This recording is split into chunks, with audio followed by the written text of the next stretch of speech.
بسم اللہ الرحمن الرحیم نحمده ونصلی علی رسولہ الکریم اما بعد۔ سورہ رعد اور سورہ ابراہیم اور سورہ حجر ایک کے بعد ایک یہ مختصر صورتیں ہیں۔ ان صورتوں میں اللہ رب العزت نے توحید کو، رسالت کو اور آخرت پر ایمان کو بیان فرمایا ہے۔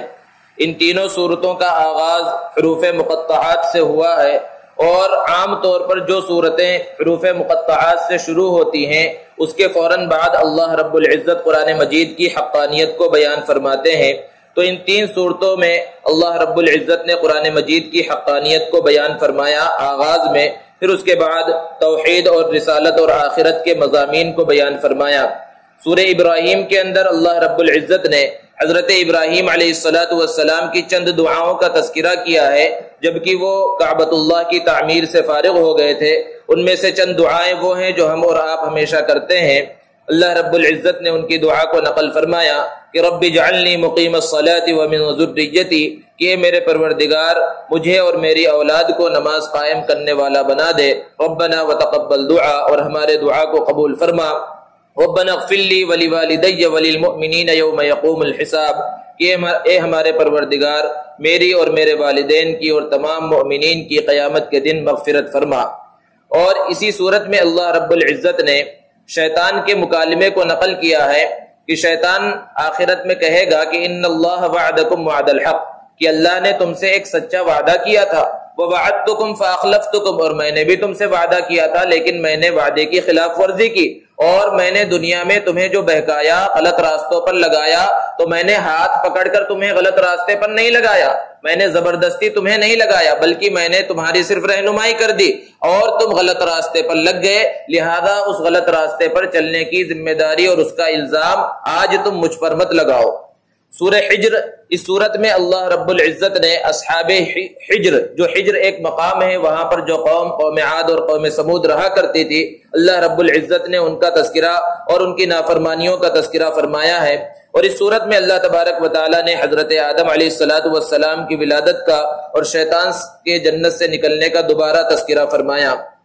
پھر اس کے بعد سورہ نحل ہے۔ نحل کے معنی ہے شہد کی مکھی۔ اس صورت میں اللہ رب العزت نے شہد کی مکھی کا تذکرہ فرمایا۔ شہد کی مکھی عام مکھیوں کی طرح ایک مکھی ہے، لیکن اس کو اللہ رب العزت نے بہت ساری خصوصیات سے نوازا ہے، اور اس کی اتنی اہمیت ہے کہ اللہ رب العزت نے اس کی جانب وحی کی نسبت فرمائی۔ وحی کا لفظ عام طور پر انبیاء کرام علیہم السلام کے لیے خاص ہے، لیکن انبیاء کے علاوہ دو ایسی چیزیں ہیں جن کی طرف اللہ رب العزت نے وحی کی نسبت کی۔ ایک تو شہد کی مکھی کی طرف اللہ نے وحی کی نسبت کی، اور دوسرے حضرت موسیٰ علیہ السلام کی والدہ جو کہ نبی نہیں تھی، ان کی طرف بھی اللہ نے وحی کی نسبت کی ہے۔ شہد کی مکھی کو اللہ نے جن خصوصیات سے نوازا ہے، اللہ رب العزت نے اس کو بیان فرمایا کہ ایک انسان اس پوری کائنات کو اور اللہ رب العزت نے جو کچھ پیدا فرمایا ہے ان سب کو چھوڑ کر صرف شہد کی مکھی کے اندر غور کر لے تو وہ اللہ کی تخلیق کا اور اللہ کے ایک معبود ہونے کا قائل ہو جائے، کہ ایک شہد کے چھتے کے اندر 20,000 سے لے کر 30,000 مکھیاں ہوتی ہیں، اور اس کے اندر مکھیوں کی الگ الگ تعداد ہوتی ہے جو مختلف کاموں کے اوپر مامور ہوتی ہے، اور اس کے اندر جو سوراخ ہوتے ہیں مکھیوں کے چھتے کے اندر وہ مسدس ہوتے ہیں، یعنی اس کے 6 کونے ہوتے ہیں۔ دنیا کے اندر جدید سے جدید ترین اگر کوئی آلہ ہے جس سے کسی چیز کو، چھوٹی سے چھوٹی چیز کو ناپا جا سکتا ہے، اس کے ذریعے بھی ان کے چھتوں میں جو سوراخ ہے اس کو ناپا جائے تو کسی سوراخ کے اندر ذرہ برابر تبدیلی نہیں ہوگی، سارے سوراخ ایک جیسے برابر ہوں گے۔ بالکل اس انداز میں انہوں نے بنایا، اور یہ قدرت اللہ رب العزت نے دی کہ اتنی بڑی تعداد ایک چھتے کے اندر مکھیوں کی ہوتی ہے۔ ان میں سے کچھ مکھیاں وہ ہوتی ہیں جن کی ذمہ داری یہ ہوتی ہے کہ وہ ادھر ادھر علاقوں میں جائیں اور جہاں پر پھل اور پھول ہیں وہ آ کر بتلائیں، تو وہ مکھیاں جاتی ہیں اور پھل کو اور پھول کو تلاش کرتی ہیں جس کے رس کو لیا جا سکتا ہے اور جس سے شہد کو بنایا جا سکتا ہے، اور وہاں کچھ نشان لگا کر اپنی ساتھی مکھیوں کو آ کر بتلاتی ہیں، اور یہاں سے مکھیوں کا جھنڈ جاتا ہے اور وہاں سے رس چوس کر لاتا ہے اور پھر شہد کی تیاری میں لگ جاتا ہے۔ شہد کے چھتے میں ایک بڑی مکھی ہوتی ہے جس کو ملکہ کہا جاتا ہے، وہ سب کی سردار ہوتی ہے، اور اس کا کام یہ ہوتا ہے، ذمہ داری ہوتی ہے کہ اگر کوئی ایسی مکھی جو غلط جگہ پر کوئی گندگی کو کھا کر، گندگی کا رس جو ہے چوس کر، یا کوئی زہریلی چیز کو چوس کر آئی ہے تو اس کو فوراً وہاں پر مار دیا جاتا ہے۔ اسی طرح کچھ مکھیاں وہ ہوتی ہیں جو چھوٹی ہوتی ہیں اور ابھی مکھی شہد بنانے کی عمر کو نہیں پہنچتی، تو ان کی دیکھ بھال کا انتظام بھی اسی چھتے کے اندر ہوتا ہے۔ اور اسی طرح ان مکھیوں کے انڈے ہوتے ہیں، ان کی دیکھ بھال کا انتظام بھی وہ ملکہ مکھی ساری مکھیوں سے کرواتی ہے۔ یہ اللہ رب العزت کا ایسا نظام ہے کہ پھر ان مکھیوں کے ذریعے وہ شہد نکلتا ہے، جس شہد کے واسطے انسان ترستا رہتا ہے کہ اصلی شہد کہاں سے مل جائے۔ وہ اصلی شہد اللہ رب العزت نے ان مکھیوں کے پیٹ سے نکالا ہے، اس کو اللہ رب العزت نے یہاں پر بیان فرمایا۔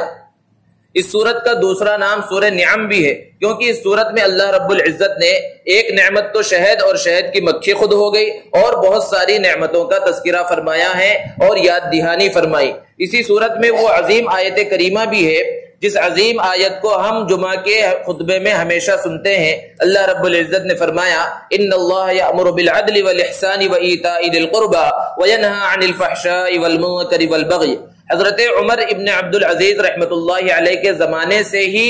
خطبہ جمعہ کے اندر اس آیت کریمہ کے پڑھنے کا سلسلہ جاری ہے۔ مفسرین نے بیان فرمایا کہ ایسی جامع آیت ہے کہ اس آیت کے اندر ہر وہ حکم بیان کر دیا گیا ہے جس کو کرنا ہے، اور ہر اس غلط چیز کو بیان کر دیا گیا ہے جس سے رکنا ہے۔ بعض مفسرین نے تو یہاں تک بیان فرمایا کہ اگر اللہ رب العزت قرآن مجید کو نہ نازل فرماتے، صرف یہ ایک آیت کریمہ نازل فرما دیتے، تو پھر پوری امت کی ہدایت کے واسطے کافی ہوتا، کیونکہ اجمالاً اس کے اندر اللہ رب العزت نے سارے احکامات کو بیان فرما دیا ہے۔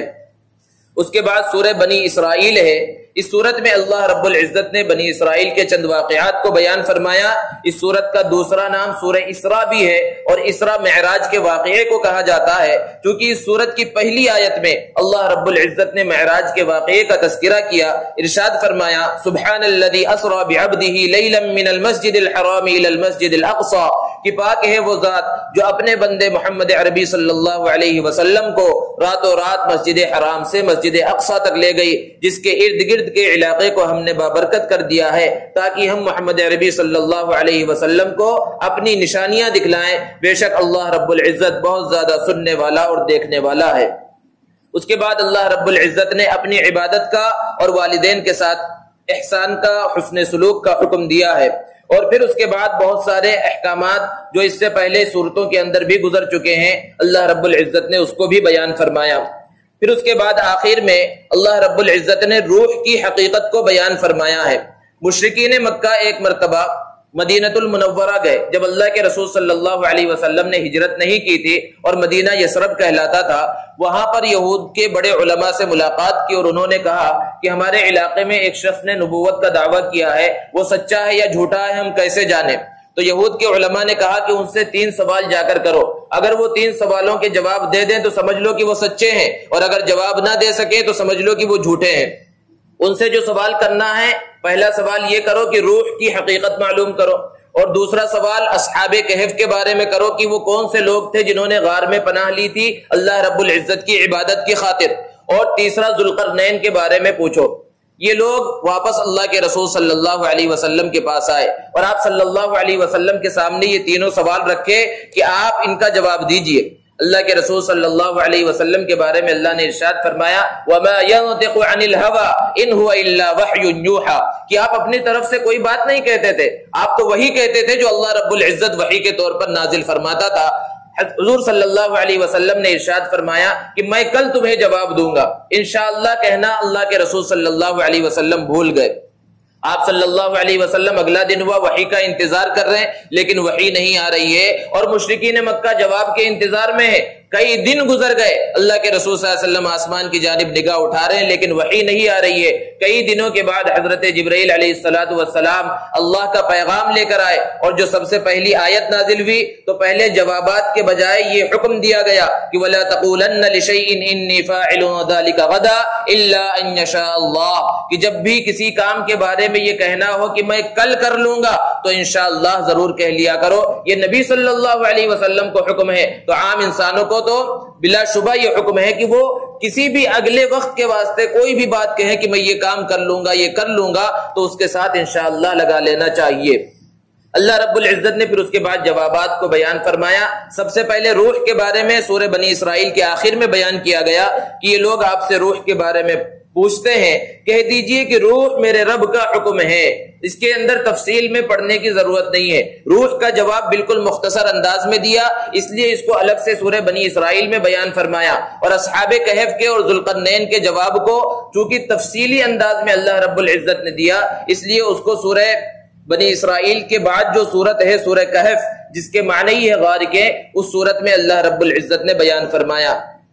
اس سورت کی بڑے فضائل اللہ کے رسول صلی اللہ علیہ وسلم نے بیان فرمائے ہیں۔ حضور صلی اللہ علیہ وسلم نے ارشاد فرمایا کہ جو سورہ کہف کی شروع کی 10 آیتوں کو یاد کر لے تو وہ دجال کے فتنے سے محفوظ رہے گا، یعنی اگر اس کے زمانے میں دجال نکل آئے تو وہ دجال کے فتنے سے محفوظ رہے گا۔ اور ایک روایت میں شروع کی 10 آیتوں کے ساتھ آخر کی بھی 10 آیتوں کا تذکرہ ہے۔ اور ہر جمعہ سورہ کہف کی تلاوت کی فضیلت الگ سے اللہ کے رسول صلی اللہ علیہ وسلم نے بیان فرمائی ہے کہ جو جمعہ کے دن سورہ کہف کی تلاوت کرے تو ایک جمعہ سے لے کر دوسرے جمعہ تک اس کے لیے نور اور روشنی ہو جاتی ہے۔ اس صورت میں آغاز میں اللہ رب العزت نے اصحاب کہف کے واقعے کو بیان فرمایا۔ یہ چند نوجوان تھے اور ایسے علاقے میں رہتے تھے جہاں بت پرستی کا دورہ تھا اور سرکاری مذہب ہی بت پرستی تھا، لیکن ان چند نوجوانوں کے دلوں کے اندر اللہ رب العزت پر ایمان بیٹھ گیا کہ اللہ رب العزت پر ایمان لانا چاہیے، یہ بت اور یہ اس طرح کے دوسرے معبود یہ ہمارے اصلی معبود نہیں ہو سکتے۔ اس لیے وہ ایک جگہ کے اوپر جمع ہوئے ایک درخت کے کنارے، اور ہر کوئی دوسرے سے اپنے دل کی بات کو چھپا رہا تھا، لیکن لمبا واقعہ ہے، تفصیل میں جانے کا موقع نہیں ہے۔ ان لوگوں نے اپنے اپنے دل کی بات کو رکھا تو وہ 7-8 نوجوان تھے، ہر ایک نے یہی کہا کہ ہمارا دل یہ کہہ رہا ہے کہ یہ ہماری قوم جس چیز کے اندر مبتلا ہے یہ غلط ہے، اللہ رب العزت پر ایمان لانا چاہیے۔ تو وہ لوگ اپنے ایمان کو بچانے کے واسطے اس شہر کو، اس علاقے کو چھوڑ کر چلے گئے اور ایک غار میں جا کر انہوں نے پناہ لی۔ ان کے ساتھ ان کا کتا بھی تھا۔ اللہ رب العزت نے انہیں موت دے دی، سلا دیا، اور وہ 309 سال تک وہاں پر سوتے رہے۔ اور پھر اس کے بعد جب وہ اٹھے تو انہیں تو پتا بھی نہیں تھا کہ اتنا لمبا زمانہ گزر چکا ہے۔ وہ جب اٹھے تو انہوں نے کہا کہ ہمیں بھوک لگی ہے، ہم میں سے کوئی بازار جائے اور کچھ کھانے پینے کی چیزیں لے کر آئے۔ تو ایک شخص اس زمانے 300 سال پہلے زمانے جو سکہ چل رہا تھا، وہ سکے بدل جاتے ہیں، وہ لے کر جب مارکیٹ میں پہنچا تو لوگوں نے اسے پکڑ لیا کہ اس کے ہاتھ تو کوئی خزانہ لگ گیا ہے،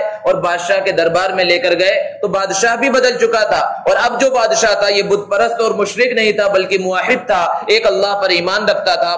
اور اس نے اصحاب کہف کے بارے میں، غار والوں کے بارے میں کچھ پڑھ رکھا تھا کہ کسی زمانے میں کچھ نوجوانوں نے اپنے ایمان کو بچانے کی خاطر کسی غار میں جا کر پناہ لی تھی۔ تو اس نوجوان نے جب آ کر کہا اصحاب کہف میں سے اس شخص نے کہ ہم تو وہاں پر گئے تھے اور واپس جو ہے بازار سے کچھ خریدنے کے واسطے آئے ہیں، تو بادشاہ ان لوگوں کے ساتھ ان سے ملاقات کے واسطے اس غار کے پاس آیا۔ اب یہاں سے روایتیں مختلف ہیں کہ بادشاہ جو موحد تھا، مسلم تھا، مومن تھا، اس کی اصحاب کہف سے ملاقات ہوئی یا نہیں۔ بعض روایتوں کے اندر ہے کہ ان لوگوں سے ملاقات ہوئی، پھر وہ جتنے بھی اصحاب کہف تھے سب کا وہیں پر انتقال ہو گیا، اور بعض روایتوں میں ہے کہ بادشاہ ابھی باہر ہی تھا کہ ان سب کا اندر انتقال ہو گیا۔ اس واقعے کو اللہ رب العزت نے بیان فرمایا، اور اس واقعے کے اندر بہت ساری عبرتیں ہیں۔